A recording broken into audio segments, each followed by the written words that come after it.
It's not the word that we did tell in Egypt saying what? Let us alone, that we may serve the Egyptians. Look here. We'd rather serve the Egyptians. We'd rather be in servitude than to serve the true and living God. Let the Lord bring me up out of here. I'm going. I don't care if it's just me. Now you got some people that have ran off in the land early. I'm not going nowhere until what's written in the book comes to pass. But I'm not dealing with that right now.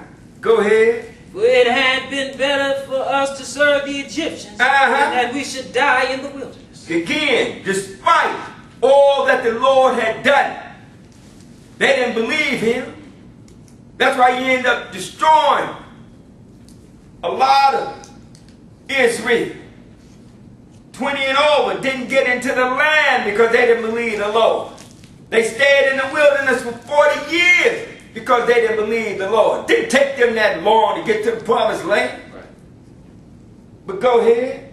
Verse 13. And Moses said unto the people, fear ye not, stand still. And see what? And see the salvation of the Lord. God's going to deliver them. He's going to show them who the true and living God is.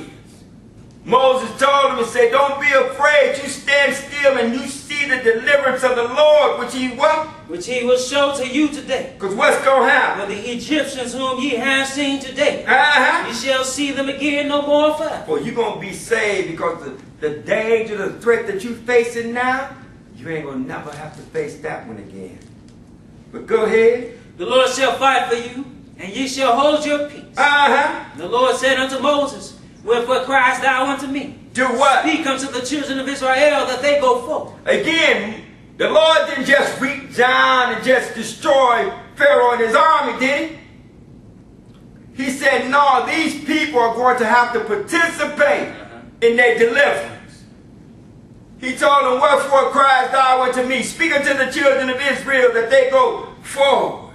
Go ahead. But lift thou up thy rod, stretch out thine hand over the sea, and do what? And divide. Go ahead. And the children of Israel shall go on dry ground through the midst of the sea. So God is providing the means for Israel to be delivered. But Israel is going to have to participate in their salvation. Drop down to verse number 19. Because he told Moses he's going to have to stretch out his hand over the sea and divide it. Did he not? Well, if Moses decided, I don't believe that's going to take place, then the Red Sea would have never been divided. But we know that Moses was a true servant of the Lord. 19, and go ahead.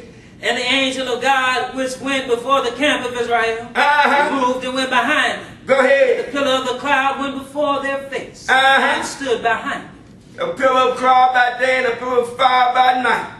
Go ahead. And it came between the camp of the Egyptians and the camp of Israel. And it was a cloud and darkness to them, but it gave light by night to thee. So he just kept the two separated. But go ahead. So that the one came not near the other all the night. And what did Moses do? And Moses stretched out his hand over the sea. Go ahead. And the Lord caused the sea to go back by a strong east wind all that night. And made the sea dry land, and the waters were divided. Again, Moses obeyed the Lord, because if he had not, all Israel would have been lost. He said he stretched out his hand over the sea, and the Lord caused the sea to go back by a strong east wind all that night, and made the sea dry land, and the waters were divided. And what did the children of Israel do? And the children of Israel went into the midst of the sea upon the dry ground. And the waters were a wall unto them on their right hand and on their left. Look here, this ain't an easy thing to do. We talk about, people talk about nonchalantly. They really don't believe. But they talk about how the Lord split the Red Sea.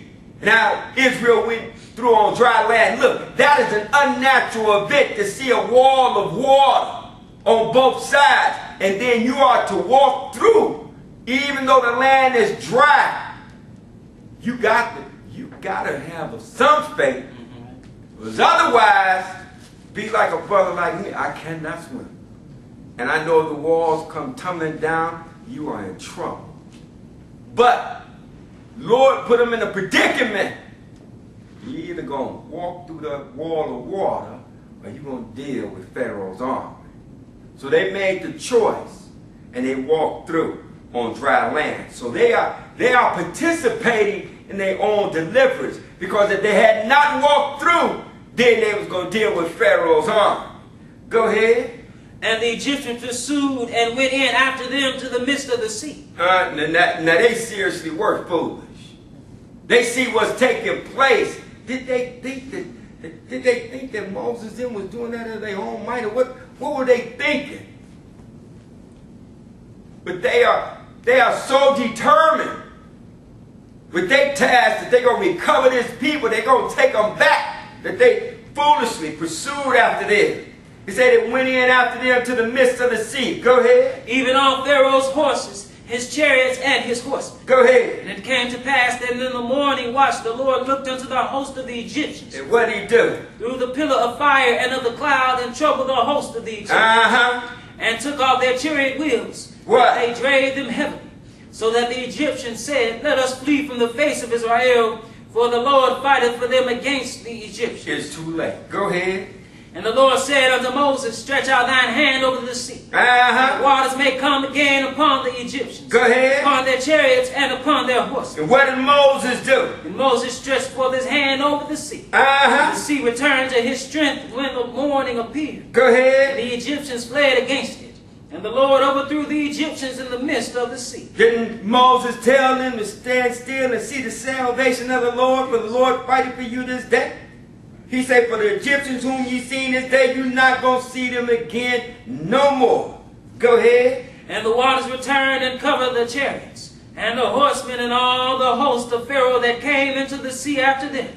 There remained not so much as one of them. Well, what about the children of Israel? But the children of Israel walked upon dry land in the midst of the sea. And the waters were a wall unto them on their right hand and on their left. Go ahead. Thus the Lord saved Israel that day out of the hand of the Egyptians. He delivered them, did he not?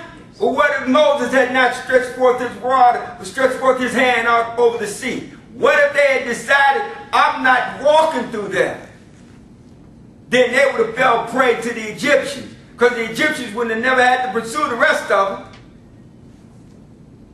So God provided the means for their deliverance, but they had to aid in their deliverance. They had to participate in their salvation. Otherwise, it would never have come to pass. It said, thus the Lord saved Israel that day out of the hand of the Egyptians. And what? And Israel saw the Egyptians dead upon the seashore. Turn over to 1 Corinthians, the 10th chapter, because Paul's going to talk about here. He's going to give reference to what we just read.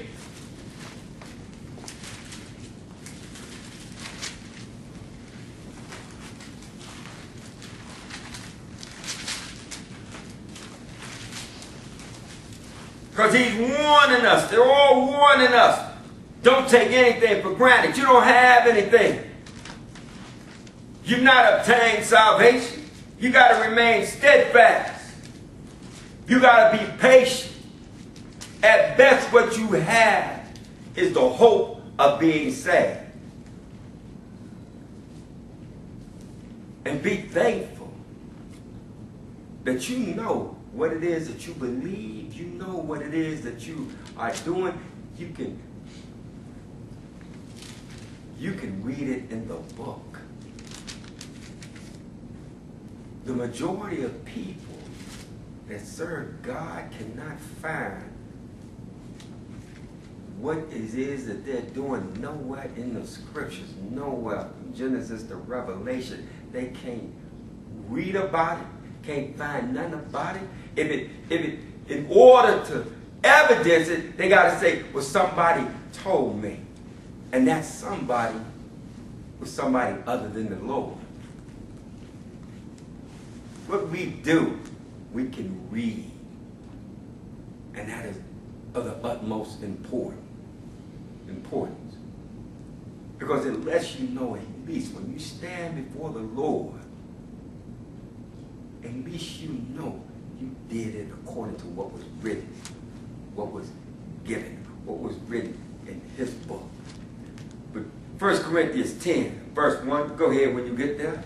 Moreover, brethren, I would not that ye should be ignorant.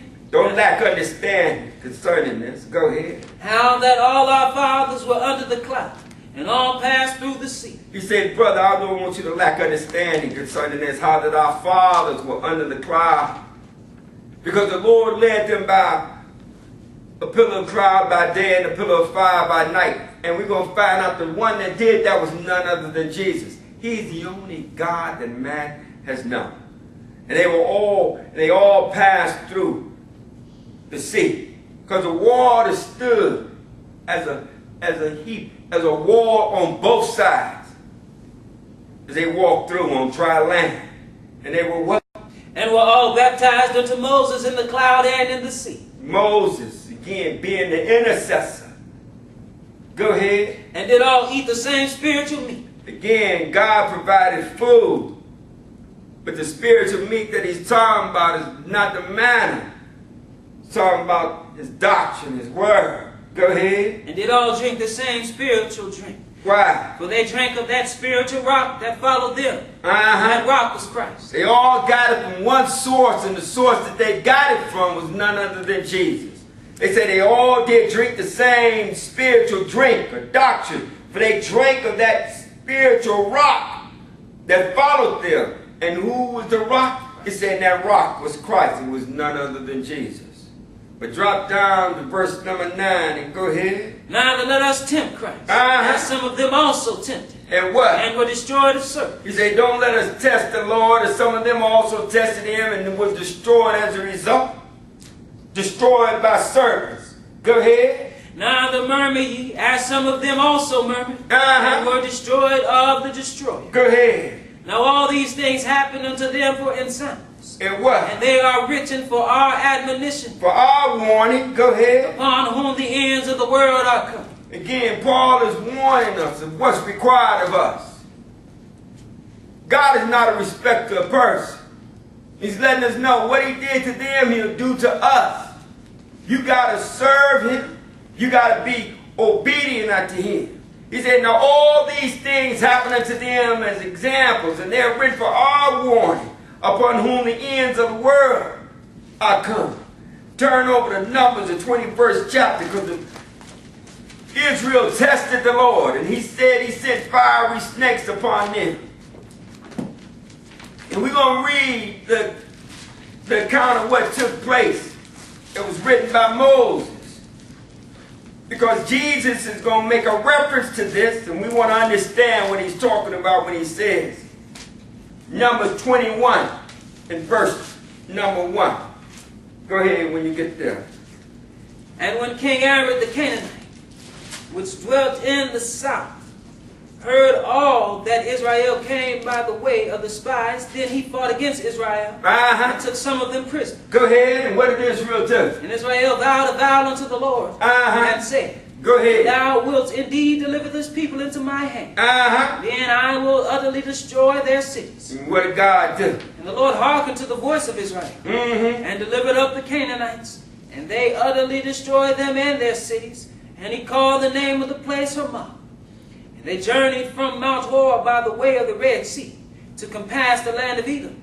And the soul of the people was much discouraged because of the way. Now Israel they cried unto the Lord because of the Canaanites. They even vowed unto the Lord, saying that the Lord would deliver the people into their hands and that they would destroy their cities utterly. And God had hearkened unto them. And they continue with their journey and says, they journeyed from Mount Hor by the way of the Red Sea to compass the land of Edom, and says, and the soul of the people was much discouraged because of the way. It's not always an easy journey with the Lord, but you got to remain steadfast. And what did the people do? Go ahead. And the people spake against God and against Moses. The same God that had delivered them earlier, they are now murmuring against. It said the people spake against God and Moses. Go ahead, saying what? Wherefore have ye brought us up out of Egypt to die in the wilderness? There is no bread. What? Neither is there any water. What? And our soul loatheth this light bread. They in the wilderness, God's sustaining the people. And he's doing that to prove them, to try them, to see if they're going to serve him or not.